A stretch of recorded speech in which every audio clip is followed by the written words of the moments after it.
Bonsoir. La pandémie à coronavirus est sous contrôle en République démocratique du Congo. Le docteur Muyembe appelle les Congolais à observer les mesures barrières. Info Plus, l'information c'est nous. Faisant d'une pierre plusieurs coups, les présidents de la République et présidents en exercice de l'Union africaine multiplient les rencontres diplomatiques à New York. Félix Tshisekedi a échangé avec son homologue portugais Marcelo Rebelo de Sousa. Les deux personnalités ont évoqué les relations bilatérales et les préparatifs du sommet Union européenne-Union africaine reporté au premier trimestre de l'année prochaine. Avec les présidents zambiens, il a été question des relations bilatérales, de la sécurité aux frontières ainsi que des échanges commerciaux. Julie Moada Bio de la Sierra Leone avec Félix Antoine Tshisekedi Tshilombo ont passé en revue la situation globale en Afrique de l'Ouest et aussi des crises politiques au Mali et en Guinée. La vice-présidente du Sud-Soudan, Rebecca Nyandeng de Mabior, a fait rapport au président de l'Union africaine de l'application des accords de paix dans ces pays, voisins de la République démocratique du Congo. Prenons la parole à la 76e Assemblée générale des Nations unies. Le président Félix Tshisekedi a déclaré que l'état de siège en Ituri et au Nord Kivu sera maintenu jusqu'à l'éradication des groupes armés. Les premiers citoyens congolais ont adressé ainsi un bilan positif. Grâce à l'état de siège, des avancées importantes ont été réalisées, notamment la neutralisation de plusieurs centaines de miliciens, les redditions de nombreux éléments de ces groupes armés, la récupération d'armes et de munitions par les forces armées de la République, le démantèlement de plusieurs réseaux de trafic illicites d'armes, de munitions, de minerais et de ravitaillement des groupes armés en produits divers. La récupération de nombreuses localités de l'Est du pays qui étaient jadis occupées par des rebelles, la libération de nombreux otages autrefois détenus par les groupes armés dont les ADF, la réouverture de certains axes routiers importants qui étaient jadis sous le contrôle des forces négatives et la réduction sensible des incursions contre la population civile. Ces résultats constituent une opportunité à capitaliser en nous mobilisant tous, communauté internationale, dirigeants et peuple congolais, afin d'en finir, une fois pour toutes, avec le cycle infernal de la violence imposée par les forces négatives qui écument le nord-est de la République démocratique du Congo, et de consolider la paix, la sécurité et la stabilité dans la région des Grands Lacs. La Chambre haute du Parlement a adopté l'avant-projet de calendrier des matières à traiter au cours de cette session de septembre. Les élus des élus vont notamment renforcer les contrôles parlementaires. Concernant les budgets déjà déposés au Parlement, le Sénat veut que ces derniers tiennent compte du développement des provinces dont il est l'émanation. Nous venons d'avoir notre première réunion, notre conférence de présidents, afin d'adopter le projet de calendrier pour la session ordinaire de septembre 2021, qui est essentiellement une session budgétaire. Pendant cette réunion, nous avons pu faire la répartition des matières dans les commissions permanentes. Nous avons déjà commencé. Il y a une commission ECOFIN élargie qui a déjà auditionné un bon nombre de ministres et le travail continue. Nous pensons à la fin de ces travaux et lorsque le budget va nous parvenir de l'Assemblée nationale, nous allons pouvoir y travailler techniquement avec des pistes claires pour atteindre notre objectif. Ce projet de calendrier sera présenté avant d'être adopté en séance plénière.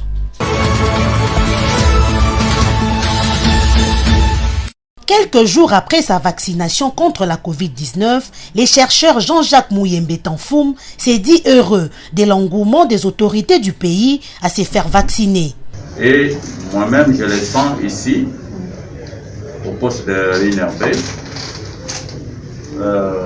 Le docteur Moussako, qui s'occupe de la vaccination ici à l'INRB, m'a dit qu'en moins de 3 jours, il a déjà vacciné plus de 140. ce qui était rare auparavant. Et donc, il y a vraiment un engouement pour la vaccination. Et je félicite ceux qui viennent se faire vacciner parce que c'est très important. C'est très important. La vaccination, insiste le virologue congolais, est une prévention contre la Covid-19, mais cela, précise le docteur Mouyembe, n'exclut pas le respect des gestes barrières. La vaccination, c'est une intervention de santé publique qui est importante pour mettre fin à une pandémie de l'ampleur de la Covid-19. Mais la vaccination toute seule ne peut pas mettre fin à cette pandémie. C'est ainsi que nous devons continuer à pratiquer les premières mesures qui s'imposaient. C'était donc les gestes barrières. C'est donc en combinant les deux, vaccination et gestes barrières, que nous allons mettre fin à cette pandémie et revenir à notre vie normale. La situation de la pandémie au pays de Félix Tshisekedi est de plus en plus maîtrisable. Dixit, Dr Mouyembe, qui en veut pour preuve la baisse considérable des cas.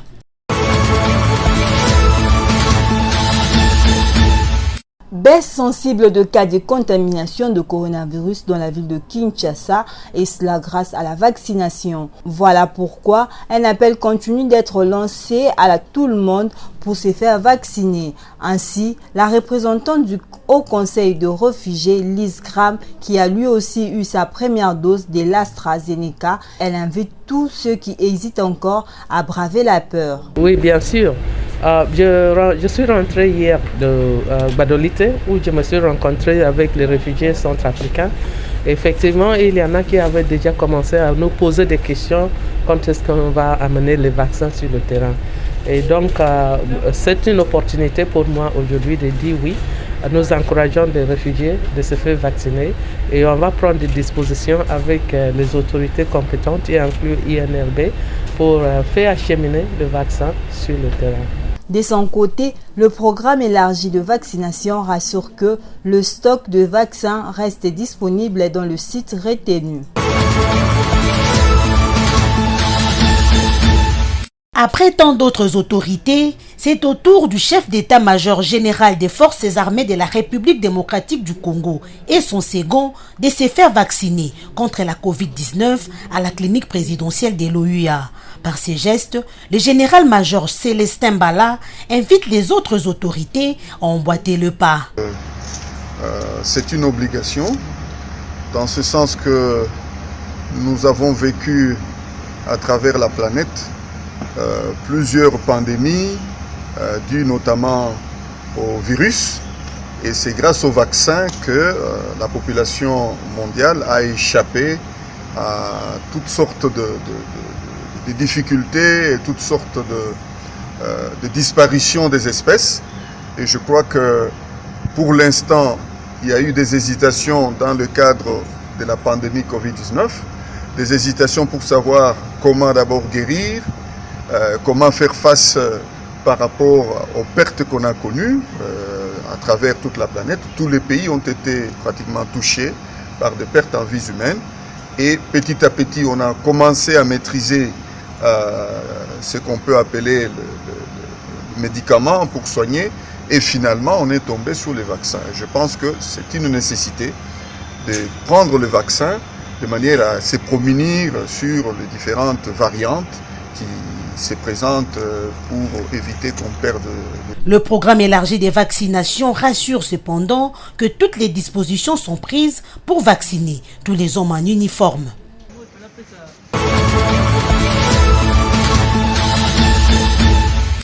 Le 31 juillet de chaque année, célébration de la Journée internationale de la femme africaine, laquelle journée qui a pour objectif la promotion des droits de cette dernière. Mais cette promotion ne doit pas toujours attendre le 31 juillet pour en parler. Il faut sans cesse la promouvoir jour pour jour.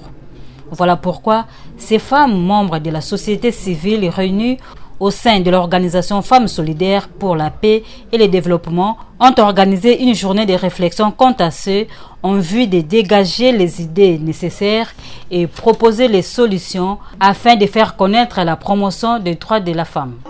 C'est dans cette optique que la FSPD est actuellement convaincue que la vulgarisation des instruments issus de la Journée internationale de la femme africaine, dont, je cite, les protocoles additionnels à la Charte africaine des droits de l'homme et d'autres encore, cette vulgarisation est d'une grande contribution à leur mise en application. Plusieurs thèmes ont été abordés, entre autres l'historique et les acquis de cette journée, avec comme oratrice Desi Foura. Aux femmes et aux hommes qui parlent chaque jour pour protéger l'intérêt de la population de notre pays. Ces femmes demandent au gouvernement de les appuyer pour porter plus haut leur voix. Les partis de la Révolution populaire, parti cher à la députée nationale Janet Kabila, ménagent déjà sa monture pour les élections de 2023. Soucieuse de voir les femmes se prendre en charge comme voulait l'initiateur de ces partis, M. Laurent Désiré Kabila, la présidente de la Ligue des femmes du PRP, Marie-Marthe Kazadi, a sensibilisé la base de la Ligue des femmes de ces partis à Sekebanza au Congo central sur l'importance de l'agriculture avec la sémence de maïs variété JKK 981 adaptée à l'environnement. Masangu variété JKK 981 basali yango pona mboka na biso adapté pour l'environnement na biso na climat na biso.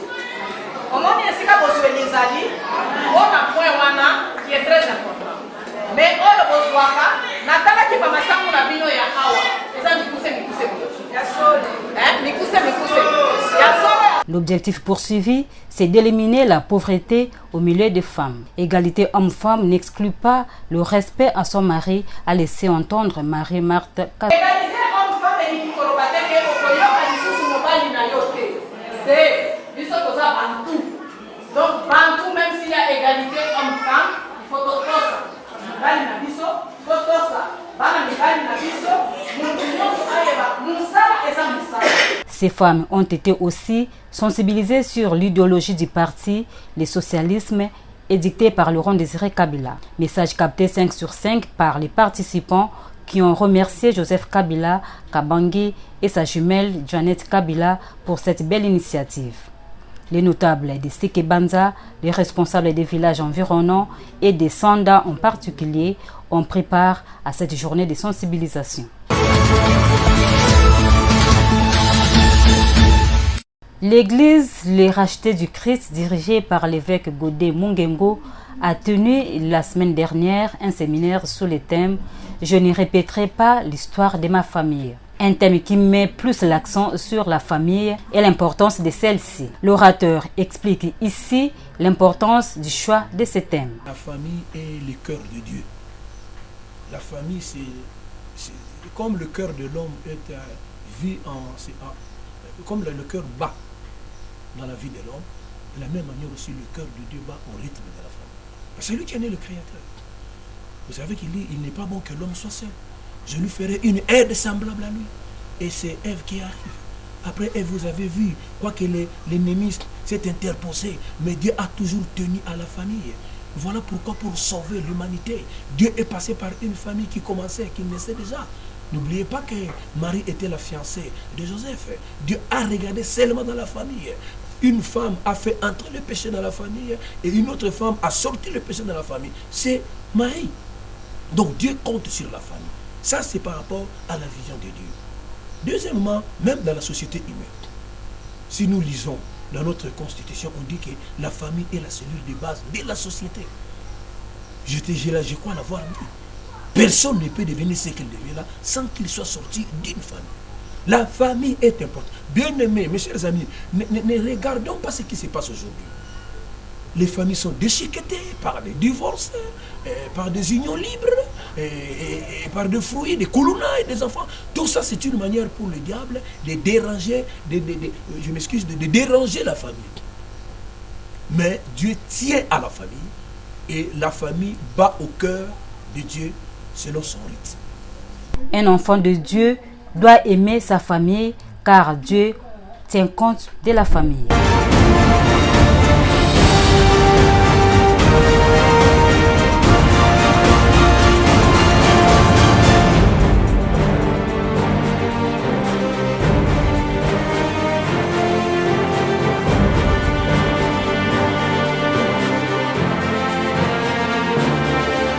Bonsoir. L'agence congolaise de presse rapporte que la Commission épiscopale nationale du Congo est favorable à un consensus dans la désignation des animateurs de la Commission électorale nationale indépendante. Selon le bulletin quotidien, le président de la SENCO cité par la consoeur a exhorté les composantes concernées dans les processus de désignation des animateurs de la Commission électorale nationale indépendante à privilégier les consensus internes et la célébrité afin d'éviter des contestations anticipées des prochaines élections. La SENCO a salué les calendriers du gouvernement qui prévoit la fin de l'enrôlement des électeurs en mai 2022, ce qui permet, à en croire les évêques relayés par les colonnes, de résoudre le problème de l'organisation des élections présidentielles et législatives dont la convocation de l'électorat est attendue au plus tard le 23 octobre 2023. L'avenir revient en grosse manchette sur les élections de 2023 que la Commission épiscopale nationale du Congo salue les calendriers sur l'enrôlement. À en croire les quotidiens, une délégation des ambassadeurs accrédités en RDC a échangé avec les consortiums de l'Église du Christ au Congo et de la SENCO. Au cours de ces échanges, poursuit le quotidien, plusieurs questions ont été passées au peigne fin, notamment celle de l'enrôlement des électeurs et de la désignation des animateurs de la CENI, dont les confessions religieuses ont la lourde charge de présenter les successeurs de Corneille Nangaa. Politico.cd soutient que la SENCO exhorte les 6 composantes à privilégier les consensus pour éviter des contestations préélectorales. La SENCO appelle la centrale électorale à amorcer déjà l'évaluation de son matériel afin de pouvoir respecter les timings et la procédure de passation de marché public pour l'approvisionnement du nouveau matériel, renseigne le média en ligne. Casselan Etienne poursuit les sites d'information générale. En marge de ces échanges, la SENCO et les CC ont signé un accord cadre fixant les modalités de leur collaboration en matière électorale dans lesquelles les deux parties ont levé l'option de mener ensemble une mission d'observation à long terme afin d'accompagner les processus électoraux en République démocratique du Congo. Le Sénat adopte le calendrier de la session de septembre. C'est jeudi, annonce Forum de ZAS à sa une. Voilà qui met fin à cette lecture de journaux. Merci et à la prochaine.